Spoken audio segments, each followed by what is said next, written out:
gising na. Nandito na tayo. Agad namang nagising ang diwa ko dahil sa tapik ni mama. Agad naman ako napatingin sa salamin at namangha dahil first time ko palang makapasyal dito. Pagkababa ng eroplano ay agad na kaming nagkanya-kanyang bitbit ng maleta at lumabas. Napahinga ako ng malalim at di naman ang lamig ng lugar. Nakangiti naman na nakatingin sa akin sila mama at inaya na akong papunta ng hotel na tutuluyan namin.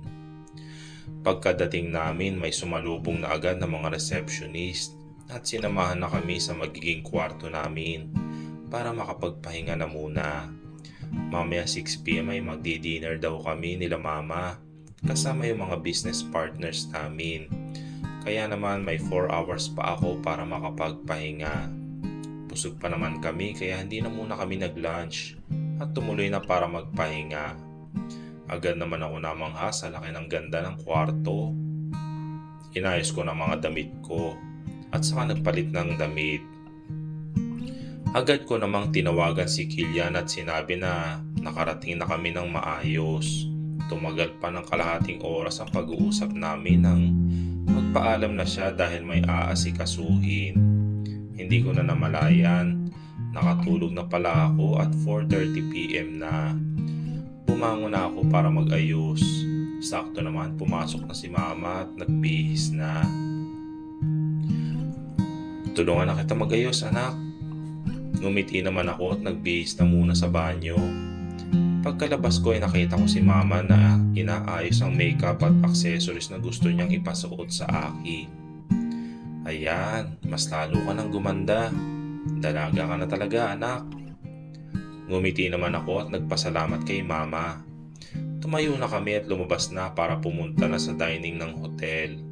Sakto naman ay lumabas na rin si papa sa kwarto nila. Kaya sabay-sabay na kaming bumaba. Pagkadating namin ay madami na agad tao sa mahabang lamesa. Kaya naupo na kami. Medyo naiilang pa ako dahil first time ko lang makakilala ng mga kasosyo nila mama sa negosyo. Kaya naman hindi ako nagsasalita. Ito na ba ang anak nyo? Dalaga na ha. Ay Iha, anong pangalan mo? Saad na magandang babae sa tapat ko. Riz po ma'am. Ngumiti naman siya at naglahad ng kamay. Angel Precious Miller. Tinanggap ko naman ang kamay niya at ngumiti rin.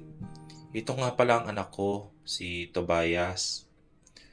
Ngumiti naman yung anak niya at naglahad din ng kamay. Malagot ko naman itong tinanggap. Maputi, mapupungay na mata, matangos na ilong at may mapupulang mga labi. Matipuno din ang kanyang tindig. Yan ang physical appearance niya. Ang ganda mo Iha. Sayang nakatakda ka na pala sa iba. May balak pa naman sana kami ng parents mo na i-arrange kayo nito. Kaso may nauna na pala. Congrats na lang. Nakangiti niya Saad pero malungkot ang tono niya. Naku, wag na po kayo malungkot. Marami pa naman pong babae na pwedeng ipare sa anak nyo. Nakangiti kong Saad. Narinig ko naman ang pagsinghal nito ba't uminom ng tubig. Pero bet kasi kita maging daughter-in-law. Kasi sabi ng parents mo mabait ka daw tapos independent pa. Bagay na bagay ka sa anak ko. Medyo nailang naman ako pero ngumiti na lang ako at nanghingi ng paumanhin. Ilang taon ka na ba? Si Tob kasi 80 na siya. Nagitla naman ako dahil 80 na pala siya. Akala ko kaedad ko lang. Pero base sa tindig niya ay mukha nga siyang matured. 16 pa lang po ako. Napanganga naman siya at si Tom naman ay napatingin sa akin na parang may malalim na iniisip. OMG, ang bata mo pa pala Iha. Pero grabe ha, kung akong parents mo, super matutuwa talaga ako. Balita ko top notcher ka din daw eh. Ang galing ha. Aliw na Saad ni Mrs. Angel. Napangiti na lang ako at nahihiya naman.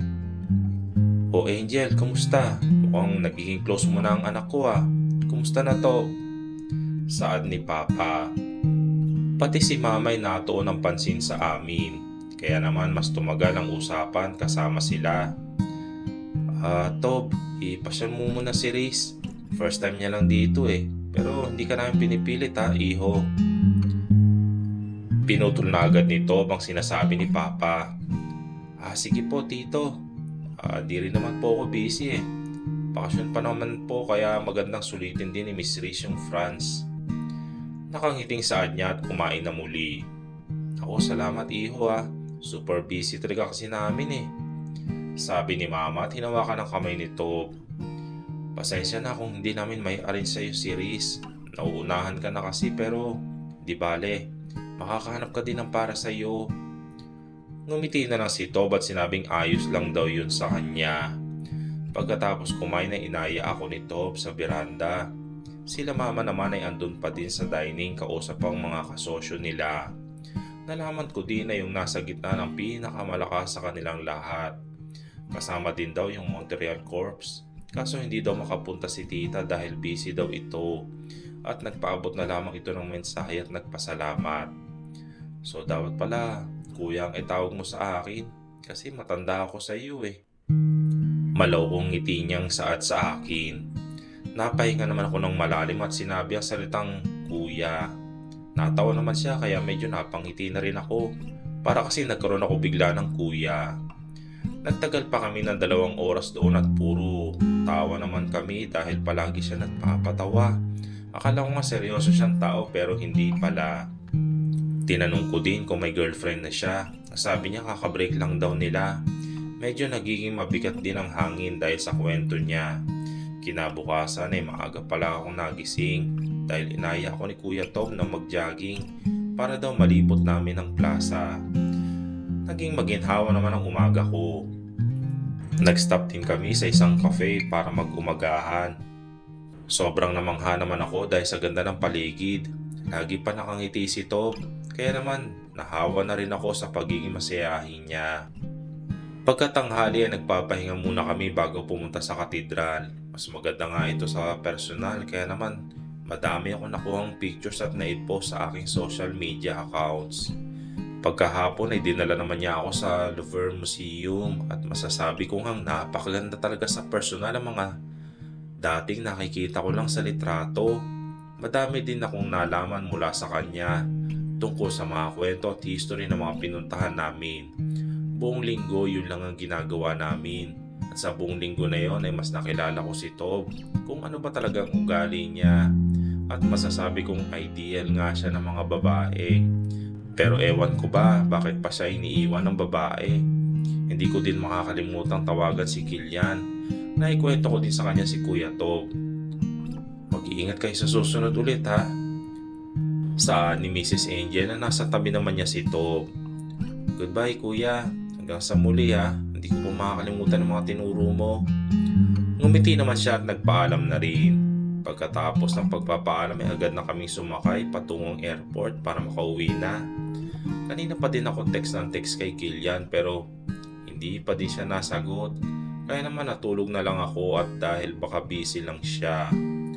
Pagkadating sa airport ng US ay agad na akong bumaba dala ang mga bagahe. Tinulungan naman kami ng sundo kaya nakalarga na kami agad pauwi. Tahimik lang ako nagmamasid ng biglang napasigaw si Mama kaya naman napatingin kami dito. Iha, nasa ospital daw sila Tita Anastasia mo. Nanlaki naman ang mata ko at nagpanik na rin. Agad namang inutos ni Papa na idala na kami sa nasabing ospital. Nanginginig at doble-doble ang kaba ng aking dibdib. Habang papunta na kami, gulong-gulo na rin ang isip ko dahil na rin sa kaba at pag-aalala. Sana walang masamang nangyari.